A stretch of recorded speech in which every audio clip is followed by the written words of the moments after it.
Hi, again, my name is Andrea Aguilar, and I am an estate planning attorney. My offices are located in Miami, Florida, and we help families and business owners organize their affairs so they leave a legacy and not a mess. And if they do, well, we help fix it. Okay, so today we are going to start talking about estate planning and how to avoid costly mistakes. This is based on our experience dealing with many clients that have many misconceptions that sometimes do not understand the ownership structure that they have. Sometimes they do not understand how wills or how trust work.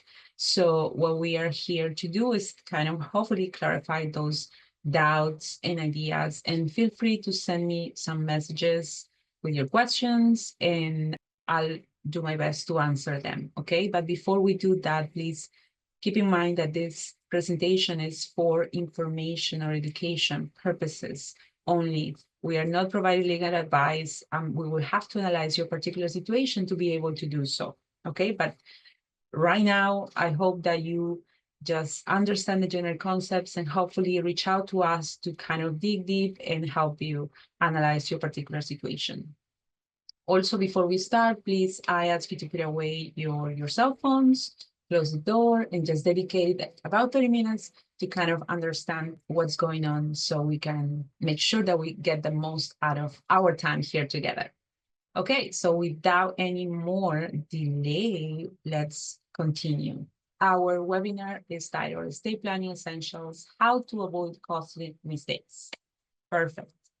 Let's start with why it is important to do an estate plan, to set up your estate plan. Well, many people think like we should do this because we should consider our mortality, we're gonna die, and let's wait about getting everything ready. Let's wait maybe when we are a little bit older to create an estate plan. And that is a common misconception. Like when you do estate plan, you really want to cover two scenarios, your incapacity and your death, not just your death.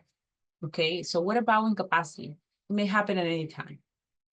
Even before you die, you may become incapacitated. Okay, so if that is your case, that is your situation, many things are going to happen. Your business needs to continue to be running. So who is going to be in charge of that? Your kids needs to be protected. Your obligations need to be satisfied. Do you have a mortgage? Does anybody need to have access to your bank accounts to do all those payments for you? So what's going to happen?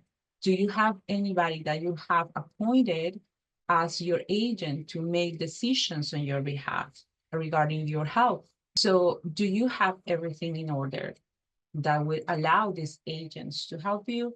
Or will you send them to a court, a guardianship court, where a judge will appoint somebody and will require this person to provide accounting every year, to provide information regarding how they are managing your assets?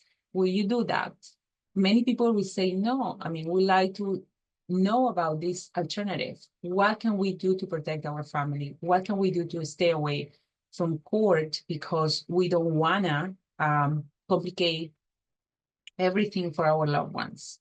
So great, if you are thinking like that, you are thinking correctly. Like you can do something as long as you're alive. If you die, unfortunately, there is nothing that we can do. Okay, so plan for your life. You need to plan to protect the assets that you have so you can leave a legacy. And of course, if you do all this, you're gonna have peace of mind. So this is very important. Also, we're trying to avoid costly mistakes here. So I just mentioned guardianship.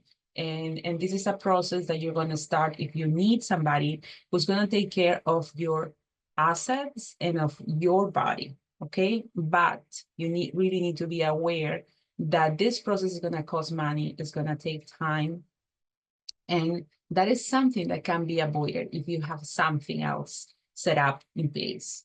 Another common court process that you probably know is the probate court process. That process will also cost money. It will require that you dedicate some time, or your family members do that you follow certain formalities, and only at the end, your family members will be able to access the inheritance or anything that you have left behind. You can end up with both guardianship and a probate process together. Well, that may happen if you have minor children as heirs. So that can further complicate situations and also force you to spend a lot of money, a lot of the legacy that you have left into managing or navigating these processes. So that is not ideal. Another situation that can be very costly is the fact that you would have to pay estate taxes if you have certain amount of assets. I mean, we have a lifetime exemption amount that applies to both gift taxes and estate taxes. And the difference is that this particular tax, the gift tax, applies whenever you're making transfers during life. As long as you do not transfer more than $19,000, you don't have to worry about either gift taxes or reporting the gift, okay? But if you make gifts of more than $19,000 in 2025, then you have to file a Form 709, letting the IRS know that you are reducing your lifetime exemption amount, okay? And whatever is left unused will be applied to the transfers of your assets at the time of death. Okay, and if you have more than, the exemption amount right now is close to $14 million. We don't know what's going to happen at the end of the year, but right now is that amount. So if you exceed this amount, then you will have to pay 40% of estate tax. So if you don't do any type of planning, you may end up in that situation. So that is not ideal, and that's why you really need to think about doing something, okay, to protect your family and your assets. Now, again, talking about costly mistakes, many people think like, okay, I'm going to do my estate plan. I'm going to go to LegalZoom and I'm going to create this will. And this is going to be very easy because now we have a lot of programs. I mean, even ChatGPT, we can use AI and we can ask about, I don't know, a lot of information. And you may think that you're qualified to prepare a will, but you may be wrong. And we have seen many cases where people prepare their own wills where they have not done so properly. And that generates more conflict, more problems, more confusion to the family, and of course, waste of money. Many people will also do that because they think like by having a will, last will and testament, they will avoid a court process, this probate court process, and that is a mistake. If you have a will, you end up in court. If you do not have a will, you end up in court. So what is it that you have accomplished by having a will that sometimes may be not properly drafted, where you just create more confusion and you are gonna spend more money trying to clean the situation, trying to show what happened. What is it that you wanted to put in this legal document that you have executed and that may not even be executed properly? Okay, so that can generate a problem. So how can you, make sense of these, like wills, trusts, and these other documents you're talking to me about? Well, they're a series of documents that are going to be very important to protect you if you become incapacitated, okay? And generally those documents will be the durable power of attorney, the designation of healthcare surrogate, the living will, the final disposition of your body, the designation of preneed guardian. Those documents will help you protect yourself, as long as you are alive, and will allow you to appoint agents that are going to help you manage your affairs while you are incapacitated. As soon as you die, those documents are not going to be valid. Now we need to start looking at, okay, how we're going to transfer your assets. And in this area, yes, the will and the trust are important. And we need to know how we're going to distribute the assets. Okay, so going back to understanding, what do I have? Like how my assets, like sometimes I know that I have joint assets with my spouse. How does that work? Or I have a property that is titled tenancy with right of survivorship. What does that mean? Or I have bank accounts and I have designated a beneficiary. Am I okay? Okay. So before, let's kind of understand what those type of assets are and what they do. Okay, so all your assets can be divided in these three different buckets. The first one talks about the properties that are jointly owned. And of course, if you become incapacitated, there is no problem because you have the other owner that have the same right of possession and control of the property. So there's no much problem there. Also, if there is right of survivorship in that property, if you die, then the property will go to the other owner, the survivor, your spouse, or the other person that you have named as a joint owner with right of survivorship.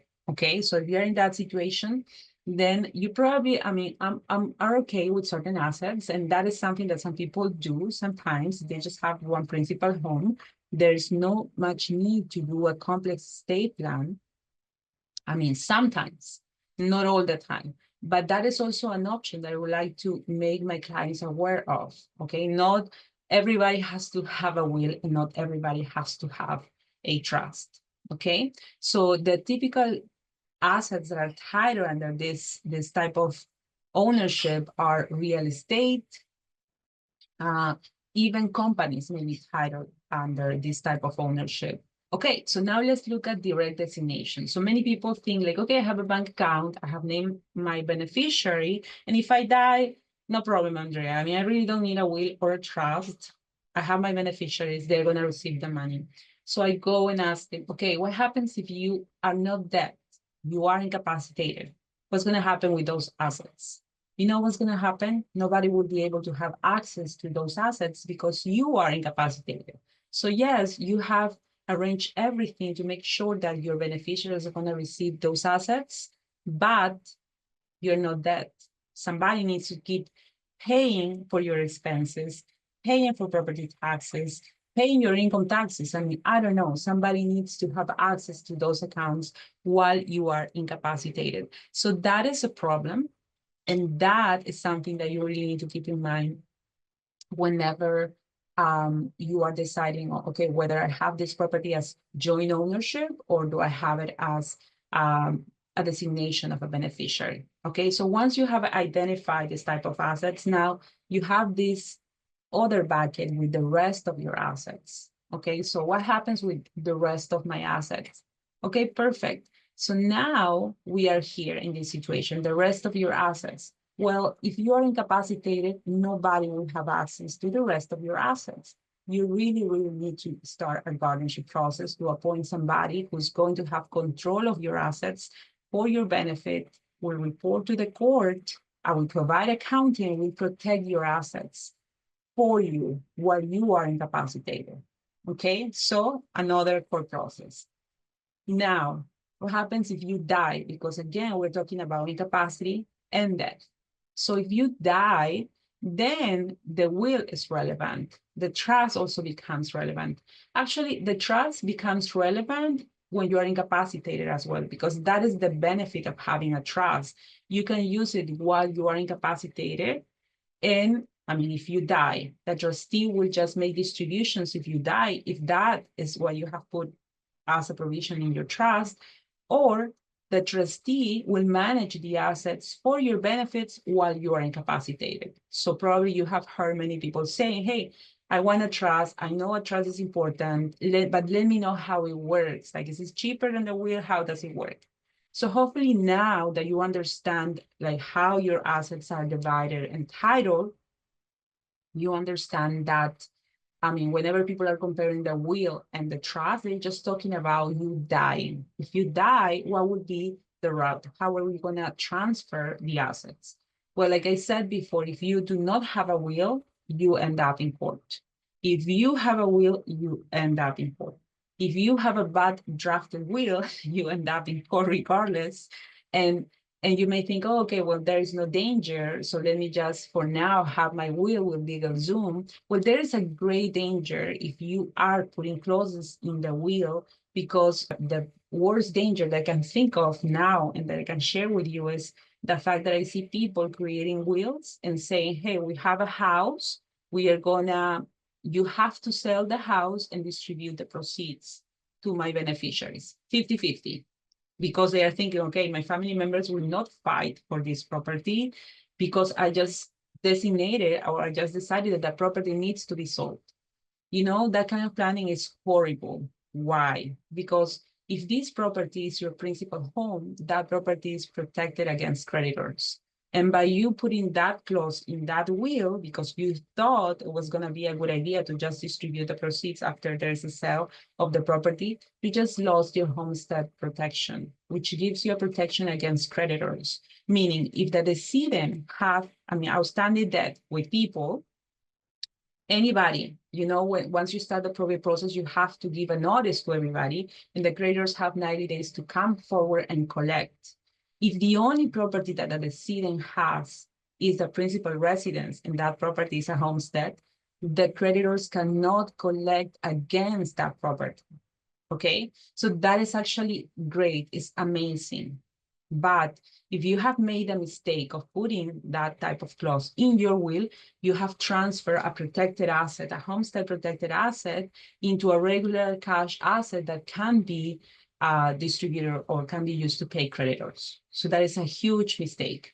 And don't let me start with all the mistakes that I see: misspelling, clauses that do not make sense, confusion about direct gifts or particular gifts and residuary, and mistakes on the execution of the documents, witnesses, formalities are not followed, and the will is sometimes declared invalid. So you just created a huge problem.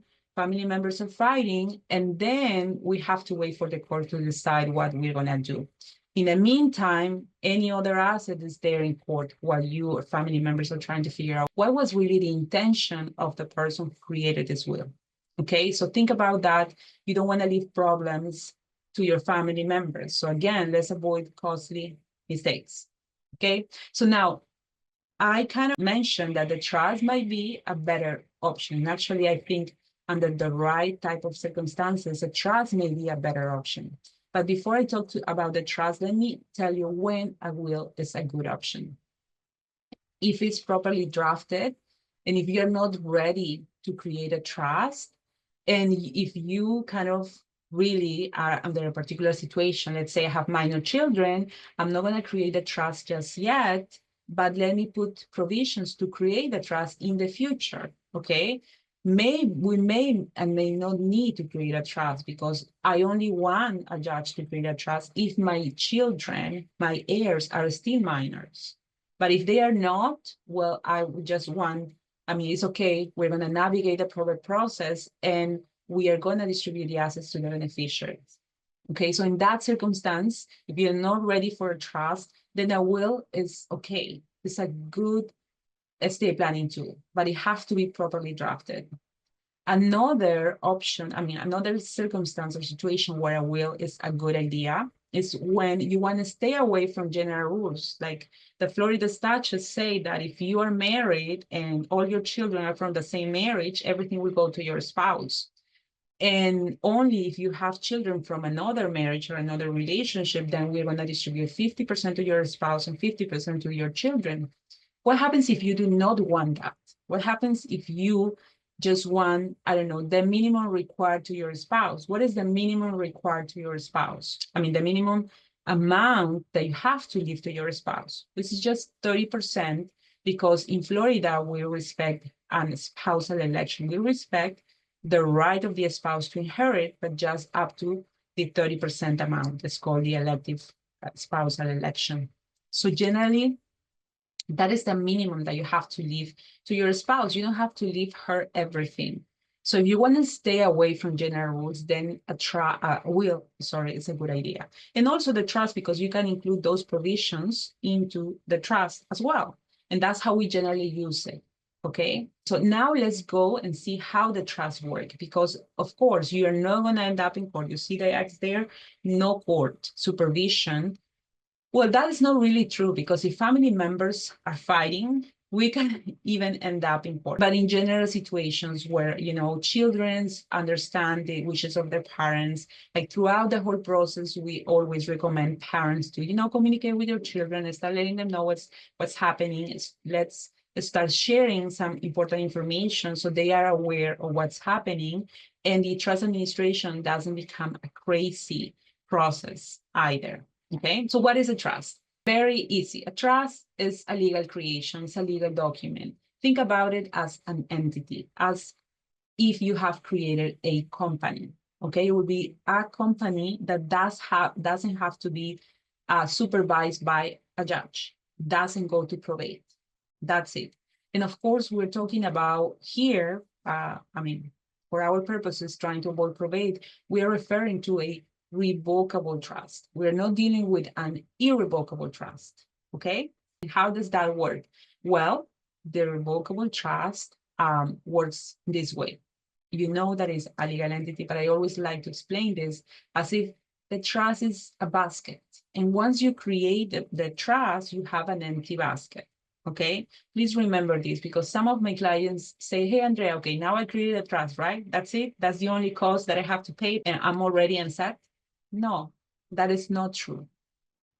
You have your empty trust, and we have to really analyze and understand your assets to help you make a decision as to whether or not we're going to transfer the assets now, or we are going to just designate the trust as a beneficiary of your assets, depending on particular rules and on the type of assets that you have. For example, you have a retirement account.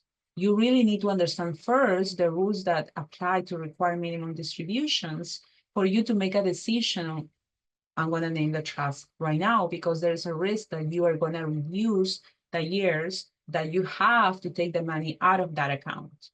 And why that is important? Well, if you take the money all at once and you just have one beneficiary, now you end up with a beneficiary that has $500,000, for example, and has to pay income taxes because you know that your contributions to these retirement accounts are pre-taxes. You have, I mean, the decedent, the person who has died, have made contributions year after year after year, but they have not been subject to income tax, right? And you know that if you probably are doing the same in your W-2, you're saying, hey, this is my wages, and part of it are going to my retirement account. So now that the person has died, it's time to take the money out. And if you have just particular years, like 10 years, or sometimes 5 years, depending on whether or not the person has died after the required minimum age or not, we can do another presentation regarding that to talk about those details. But let's say you have only 5 or 10 years to take the money out. You're going to be put in the highest tax bracket, and you're going to pay more income taxes, as opposed to having the opportunity to stretch the years of distribution for the lifetime of your surviving spouse. Okay, so that is one perfect example that how we can use the trust to kind of designate the trust as a beneficiary of your retirement account, but maybe as a contingent beneficiary, because the first beneficiary is going to be your spouse, but it's still you are using your trust to make these important decisions, okay? Because what happens if your spouse dies? Oh, okay, then it doesn't really matter. You can go directly to the trust. Okay, so once we execute this document, the trust agreement, we just have our empty basket, and we really need to understand what's going on with your situation to help you make decisions on when is a good time to transfer the assets. Now, one thing that I want to emphasize, there would be no court supervision. This would be a private process, but you still have to hire an accountant and an appraiser to provide a valuation of the assets, because we really need to know what was the value of your assets at the time of death. We need to take advantage of certain tax rules, like the step up in basis, your cost at the time of death, and so on and so forth. We still have to file a 706. There are many things that need to happen here. So please keep in mind, but by having a trust, you still have to take many steps to make sure that there is a proper trust administration.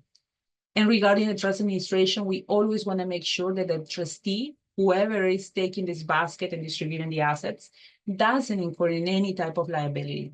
So the trustee needs to follow the proper procedures so himself or herself is not subject to liability for mismanaging the assets, okay? So many things need to happen to have a proper administration. So to avoid conflicts, to avoid confusions, to make sure that we understand that everything is done properly, we start with creating a family tree. So we understand where is the residence of that family member? Citizenship is important. Are you a foreign person? Do you have foreign assets? Like if you tell me, oh, my spouse is from Colombia, then we are like, okay, a little bit concerned. Does the spouse have foreign assets? Is the spouse reporting those assets? Because you may think like you're gonna leave a lot of money, a legacy to your family members, but you may find out later that, oh, okay, we didn't report this foreign account to the IRS, and now we're subject to $10,000 penalty per year because we didn't report this foreign account. So our legacy will decrease because now we owe money to the IRS. So we help our clients to understand what is the situation. Do they have blended families? Do they have grandchildren? Are there minors in this family? So we have to add certain protections. Do we have to create a kids care plan or kids protection plan, which are a set of documents to protect the minors, to designate their guardians, and so on and so forth. Okay, so that is the kind of information that we need to gather and that you need to understand whenever we're discussing like how your estate plan should be designed or structured. Another important information that you really, really need to keep in mind is that we really need to have a clear idea of your structure, your ownership structure, the assets that you have, the owners, how and why you made certain decisions. Like, is your LLC an S corporation?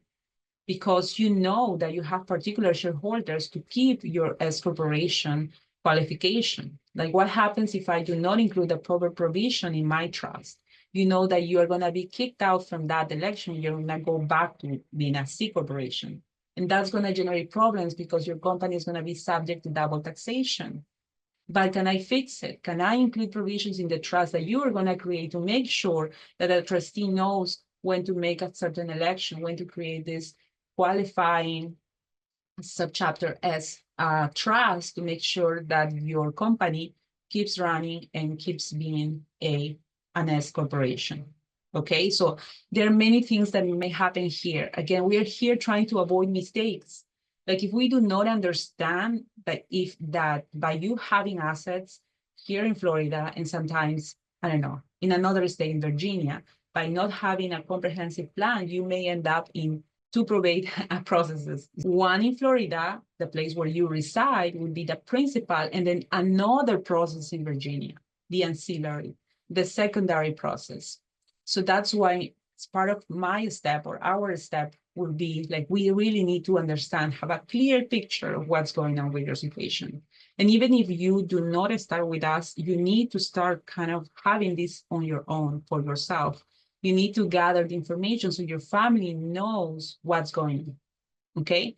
Yesterday, I just had a review of a trust, and we're talking about, okay, I mean, are the documents for incapacity, because they called me, the spouse, one of the creators of the trust was sick, and they really want to know about, I mean, the documents that we created, the living will, the power of attorney, were they okay?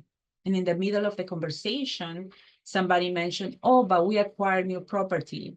And I already had that information because for our legacy review, we update our asset spreadsheet, which is a document that we create with the information about the assets. But then one of the kids say, hey, we got a valuation and now our company is worth more than $10 million. And now, like, because we just started with documents related to the incapacity, we needed to shift to, now we need to do a tax plan because this family potentially will pay huge amount in estate taxes. Now, when we also were reviewing the structure, I repeated the fact that, hey, you have like 5 properties in one corporation. There's no asset protection there. You really need to start thinking about how to protect those assets, how to take these properties out of the corporation, because you're going to have a huge problem if you get sued. Okay, so avoiding costly mistakes is very important. It's not that complicated if you are organized. And here at Legacy Counsel, that's what we're trying to do, help you get organized. Let me just wrap up. I mean, here you can see a rough calculation of what it's going to cost you. I mean, if you go through the probate process route as opposed to the trust administration route. I just want to emphasize that there are going to be costs associated to both. Okay, but with the trust administration, you have the opportunity to protect your privacy. These documents are not going to be public records. Your trust is not public records. The most that you're going to file will be a notice of trust. That's it. But you do not have to show all the contents of your trust to the whole world, like you have seen happening with many famous people that do not plan, and then all of a sudden everybody knows that they had a will, and what a mess family situation. I mean, everybody's suing each other. I mean, you don't have to go through that. Okay. Then there's an opportunity, of course, to do tax planning whenever you do a trust. But when you do, we follow the probate route, there's not much opportunity to do them. I mean, the probate is meant to distribute the assets to the beneficiaries. And of course, if you have a probate only, you have minor beneficiaries, then you're going to add to this probate process a guardianship process, and that is going to cost a lot of money. Finally, cost. You know, the personal representative generally can collect 3% of the value of the estate. The personal representative is the executor. It can be anybody interested, a family member, or somebody that you have designated in the will. And of course, the attorney can charge 3% as well. I mean, and it can be less, but it can charge a percentage depending on the size of the estate. Generally, many attorneys charge by the hour, but here in this example, we are dealing with a $1.3 million estate. And as you can see, just the value between attorneys' fees and executors is between $65,000 and $117,000. Okay, that doesn't mean that your trust administration is going to be cheaper than that, but it can be quicker, it can be more organized, and yes, it can be less than that if you have worked during your life to get very organized and to put clear provisions in your trust to make sure that there are no conflicts once you're done. Thank you so much for your attention, and I wish you a great weekend, a great rest of your day. Bye now.